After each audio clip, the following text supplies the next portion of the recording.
بسم اللہ الرحمن الرحیم۔ عزیز طلباء السلام علیکم۔ آج ہم چیپٹر نمبر 11 مواصلات کے جدید ذرائع جو لاسٹلی ہم پڑھ رہے تھے اس کو آج اختتام انشاءاللہ کرتے ہیں۔ تو کل ہم نے پڑھا تھا ٹیلی ویژن اور ریڈیو کی فنکشننگ اور ٹیلی فون کی۔ تو آج اس ٹیلی فون کا جو سسٹم ہے جو مصنف نے سمجھانے کی کوشش کی ہے اس کو ہم آگے جو ہے اس کی اسٹڈی کرتے ہیں۔ 1984 میں موبائل ٹیلی فون ایجاد ہو گیا۔ بہت اہم MCQ ہے، اس کو آپ انڈر لائن کر دیں۔ 1984 میں موبائل ٹیلی فون ایجاد ہو گیا، جسے کار فون بھی کہا جاتا ہے۔ اس سے کار میں سفر کے دوران بھی نمبر ملا کے بات کی جا سکتی ہے۔ اسے کارڈلیس کی ترقی یافتہ شکل کہنا چاہیے، کیونکہ یہ ٹیلی فون اور وائرلیس کا امتزاج ہے۔ یہ اس کے کہنے کا مقصد کہ جیسے میں نے اگلے دن بتایا تھا کہ جب ٹیلی فون سے کارڈلیس بنایا گیا تو دراصل یہ بنیاد بن گئی تھی اس کی موبائل کی، کیونکہ موبائل اسی کو دیکھ کر ہی اس کو امپروو کیا گیا اور اس کو موبائل کی شکل دی گئی۔ تو اس لیے اس کو کہتے ہیں کہ یہ ٹیلی فون یا کارڈلیس دونوں کو ملاپ کہہ سکتے ہیں ہم۔ ٹیلی فون میں مزید تبدیلیاں لانے پر کام ہو رہا ہے۔ موجودہ کوششیں دو اصولوں پر مبنی ہیں۔ ایک یہ کہ پیغام رسانی کے لیے تانبے کی تاروں کی بجائے بصری ریشے استعمال کیے جائیں، اور یہ بھی آپ دیکھیں کہ یہ چیپٹر بہت پرانا لکھا ہوا ہے، ابھی یہ کام ہو چکا ہے۔ جو ہم پڑھنے جا رہے ہیں یہ ہو چکا ہے، بصری ریشے استعمال ہو رہے ہیں۔ یہ خاص قسم کے باریک دھاگے سے ہیں، اور اس میں آپ دیکھیں کہ اس کا استعمال شروع ہو چکا۔ اور دوسرا یہ کہ پیغامات کو برقی لہروں میں تبدیل کرنے کی بجائے لیزر کی شعاعوں میں تبدیل کر دیا جائے۔ اس کا فائدہ یہ ہوگا کہ ایک ریشہ کئی ہزار ٹیلی فون تاروں کا نعم البدل ہوگا۔ اس وقت دو شہروں کے درمیان ایک تار پر ایک وقت میں صرف دو گفتگو کر سکتے ہیں، اس وقت کی بات ہے۔ بصری ریشوں اور لیزر شعاعوں کے ذریعے ایک تار پر جدا نمبروں سے ایک وقت میں کئی ہزار گفتگو کر سکیں گے۔ یہ آئیڈیا تھا جو اب پورا ہو چکا۔ وقت کی بچت ہوگی۔ بصری ریشہ جو 1960 کی ایجاد ہے، انڈر لائن کریں اس کو، بال کی طرح باریک ریشہ ہے مگر بہت مضبوط ہوتا ہے۔ کمپیوٹر جو بظاہر حساب کتاب کی اب یہ ہے، اس نے تھوڑا سا تعارف کروا دیا اس کا بصری ریشوں کا کہ یہ ہوگا، لیکن یہ اب ہو چکا۔ اب یہ تمام پروسیس جو ہم نے ان کی آنے والے یعنی مستقبل کے لیے انہوں نے دیے تھے، یہ سائنسدانوں نے پورے کر دیے۔ اب ہمارے پاس موبائل ہیں اور ہم اس میں دیکھتے ہیں ان کے فنکشن، ویڈیو لنکس، یہ ساری چیزیں اس وقت ایسٹیمیٹڈ تھیں، اندازہ تھا کہ ہو جائے گا، لیکن اب یہ ہو چکا ہے۔ کمپیوٹر جو ہے اس کے کام کرنے کا اصول یہ ہے کہ کمپیوٹر سے پوچھا جانے والا سوال جواب حاصل کرنے کی خاطر کمپیوٹر کے حصے ان پٹ میں ٹائپ کرنے کے طریقے پر تحریری شکل میں ڈال دیا جاتا ہے۔ ان پٹ میں داخل ہونے کے بعد وہ سوال بجلی کی لہروں میں تبدیل ہو جاتا ہے اور لہروں کی صورت میں کمپیوٹر کے پروسیسنگ یونٹ میں پہنچتا ہے۔ یہ وہاں سوراخ دار مقناطیسی فیتے کے ذریعے پہنچتا ہے۔ پروسیسنگ یونٹ میں کئی حصے ہوتے ہیں، جن میں سے اس کی ایک میموری بھی ہے۔ سوال سب سے پہلے وہاں پہنچتا ہے، میموری سے پروسیسنگ یونٹ کے حسابی یونٹ میں بھیجتا ہے، وہاں اس کا جواب تیار ہوتا ہے اور پھر کمپیوٹر کے آؤٹ پٹ پر نمودار ہوتا ہے۔ آؤٹ پٹ سے اسے مقناطیسی فیتے پر یا مشین کے اسکرین پر یا کاغذ کے ورقے پر حاصل کیا جا سکتا ہے۔ یہ ہے کمپیوٹر کا سسٹم جو اس نے بتایا ہے کہ یہ جو کمپیوٹر کا ورک ہے یہ آپ بہتر سمجھتے ہیں۔ ان پٹ کمپیوٹر کا خاص حصہ ہے جہاں ڈالے جانے والا سوال جو ہے وہ بجلی کی لہروں میں بدل جاتا ہے۔ آؤٹ پٹ بھی کمپیوٹر کا وہ حصہ ہے جہاں سے سوال کا جواب اسکرین پر آتا ہے، کاغذ کے ذریعے حاصل کیا جا سکتا ہے۔ اور یہ پروسیس ہم دیکھ چکے ہیں، یہ اس وقت تھا نہیں، یہ اب جو ہے یہ تمام چیزیں آیا ہیں۔ یہ ہر آدمی کے لیے ارزاں ہیں، ہر کوئی دیکھ سکتا ہے اس کے پروسیس کو۔ ٹیلی فیکس ایک نیا سسٹم جسے مختصراً فیکس کہا جاتا ہے، مواصلات کا وہ نظام ہے جو کسی بھیجنے والے کے خط کی فوٹو کاپی تیار کر کے چند منٹوں میں پانے والے کے ہاتھ میں پہنچا دیتا ہے۔ اس مشین کو ٹیلی پرنٹر یا ٹیلی گرام بھی پر یہ فوقیت حاصل ہے کہ یہ بھیجنے والے کے خط کو اس کی اپنی تحریر میں جوں کا توں پہنچاتی ہے، جبکہ ٹیلی گرام اور ٹیلی پرنٹر بھیجنے والے کی تحریر کو اپنی ٹیلی پرنٹر مشین کے ٹائپ رائٹر ٹائپ کر کے پہنچاتے ہیں۔ اس کا فائدہ یہ بھی ہے کہ اگر خط پانے والا خط بھیجنے والے کی تحریر کو پہچانتا ہے تو خط دیکھ کر وہ حتمی رائے قائم کر سکتا ہے یہ خط اصلی ہے جعلی ہے۔ تو اس لیے اس کی تفصیل نہیں بتا رہا کہ یہ تمام چیزیں ہو چکی ہیں، ہم ان سب کو پروسیس کرنا سمجھتے ہیں، دیکھتے ہیں، جانتے ہیں۔ تو بہرحال اس کی ریڈنگ ہی مقصود ہے صرف۔ ٹیلی فیکس کی مشین جسامت میں فوٹو کاپی کی مشین کی برابر ہوتی ہے، اکثر بچوں نے دیکھا ہوگا۔ اس کے ذریعے پیغام رسانی کے لیے دو مشینیں ہونی چاہیے، ایک بھیجنے والے کے پاس اور دوسری پانے والے کے پاس۔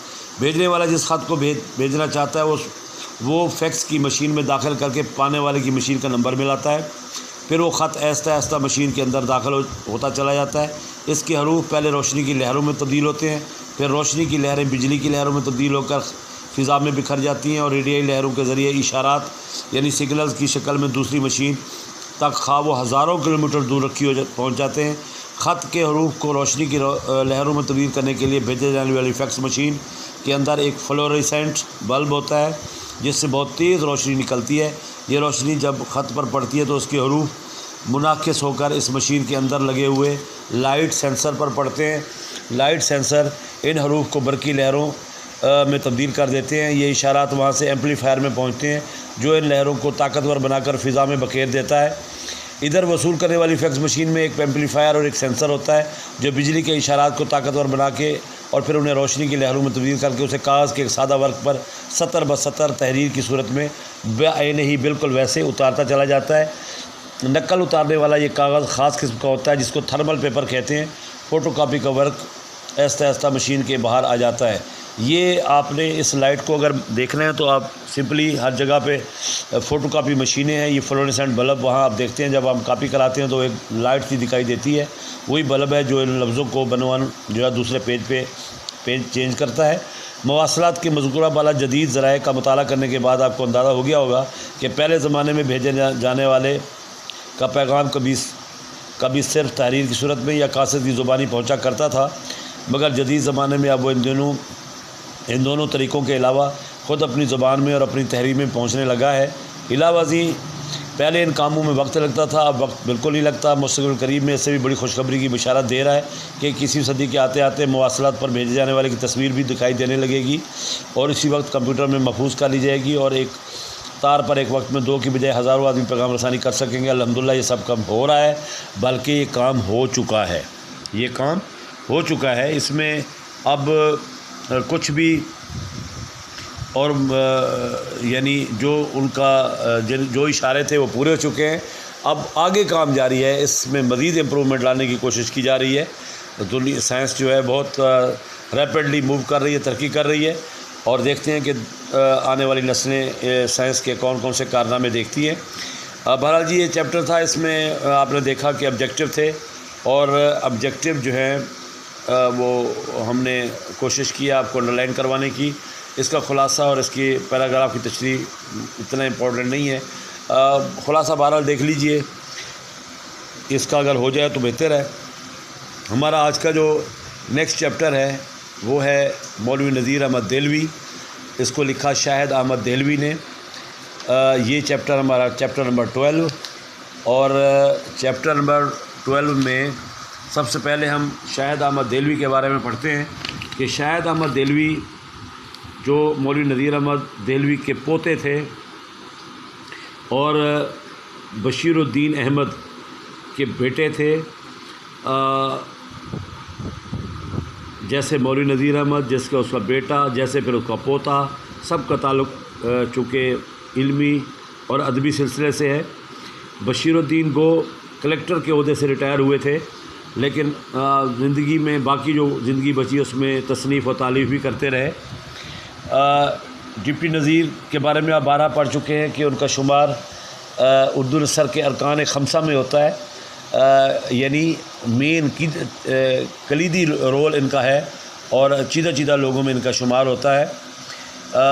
یہ یعنی والدین کی خواہش تھی کہ شاہد کو ڈاکٹر بنانا ہے، مگر انہوں نے اپنے شوق کے پیش نظر فارسی انگریزی ادبیات میں BA اور فارسی میں MA کیا، اور 1 جنوری 1930 میں دہلی کے ایک نامے کا اجرا کیا، بک ڈپو کا قیام بھی عمل میں لائے، اور 1947 کے انقلاب کی نظر ہو گئے سب کچھ، لیکن 1947 میں شاہد دہلوی لاہور چلے آئے تھے، کچھ ہی عرصہ کراچی منتقل ہو کر ریڈیو پاکستان میں بھی ملازم ہوئے، جو ان کی روزی کا ذریعہ بنا۔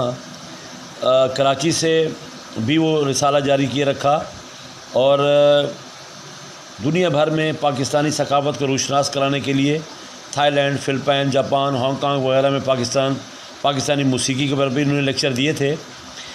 کافی ان کی تصانیف منظر عام پر ہیں۔ شاہ علی صاحب جو ہمارا یہ چیپٹر ہے، ان کے دادا کے نام مولوی نذیر احمد کا ہے۔ یہ جو ہے اس کو ہم آج پڑھنے جا رہے ہیں۔ تو 27 مئی 1967 میں کراچی میں ان کا انتقال ہوا، وہی مدفن ہے۔ مرکزی خیال میں اگر ہم دیکھتے ہیں اس چیپٹر کو 1 لائن اگر شو کریں کہ یہ کیا اس میں کہنا چاہ رہے ہیں وہ، تو یہ ہے کہ مولوی نذیر احمد سچی بات کہنے میں بے باک، سخت محنت کے عادی، سیلف میڈ شخص، غیور، زوردار مقرر، عالم دین، عربی کے جید عالم اور ضدی طبیعت کے مالک تھے، اور سر سید سے انہیں خاص قربت حاصل تھی۔ یہ اس چیپٹر میں اس نے بتایا، یہ شخصی مضمون ہے جو اس نے اس کو بیان کیا۔ تو بہرحال جی ہم اس کو تھوڑا سا آج پڑھتے ہیں۔ وہ لکھتے ہیں کہ میں نے مولوی نذیر احمد کو صرف 5 برس کی عمر میں آخری بار دیکھا تھا۔ 5 برس کی عمر میں آخری بار دیکھا۔ 5 برس کی عمر جو ہے وہ ایک بچے کی ہے، چھوٹا سا بچہ ہے، اس کو آخری بار دیکھا، اس کے بعد دادے کو دیکھنا نصیب نہیں ہوا۔ اس سے پہلے دیکھا تو ضرور ہوگا مگر مجھے یاد نہیں ہے۔ وہ لکھتے ہیں خود، مجھے اتنا یاد ہے کہ ہم 3 بھائی ابا کے ساتھ، یعنی وہی بشیر الدین کے ساتھ حیدرآباد دکن سے دلی آئے تھے۔ مولوی نذیر احمد صاحب دلی میں رہتے تھے، وہ خود دکن میں رہتے تھے حیدرآباد سے، وہ ان کو ملنے آئے تو کھاری باولی کے مکان میں گئے تھے۔ کھاری باولی پرانی دہلی کے ایک قدیم محلے کا نام ہے، وہاں ان کی رہائش تھی، وہاں گئے۔ ڈیوڑی کے آگے سین میں سے گزر کر پیش دالان میں گئے۔ ڈیوڑی بیرونی دروازے کو کہتے ہیں، وہ مکان کا حصہ ہوتا ہے۔ پرانے وقتوں میں انٹرنس ایسے بنایا جاتا تھا کہ انٹر ہونے کے بعد آگے ایک تھوڑی سی گلائی تاکہ پردہ رہے، دروازہ اگر کھلا بھی ہو تو۔ بہرحال وہاں سے وہ کہتے ہیں گزر کے ہم پیش دالان میں گئے، اور پیش کہتے ہیں ابتدائی، دالان کہتے ہیں برآمدے کو۔ یہاں 2-3 آدمی بیٹھے کچھ لکھ رہے تھے۔ پچھلے دالان کے دروں میں کواڑوں کی جوڑیاں چڑھی ہوئی تھی۔ کواڑ کہتے ہیں لکڑی کے تختے کو۔ جوڑیاں چڑھی ہونا سے مراد ہے کہ لکڑی کے تختے لگے ہوئے تھے، یعنی بند تھے، اور جن کے اوپر رنگ برنگ شیشوں کے بستے بنے ہوئے تھے، فریم ٹائپ، چوکھٹے۔ پرانا زمانہ ہے، پرانا دور ہے، اس قسم کے ڈیزائن عام ملتے ہیں پرانے گھروں میں، جو بھی ابھی موجود ہیں اس میں آپ دیکھ سکتے ہیں اس طرح کے ڈیزائن دروازوں کے۔ یہ 3 دروازے تھے جن میں 2 کھلے ہوئے تھے اور ایک دائیں جانب کا بند تھا۔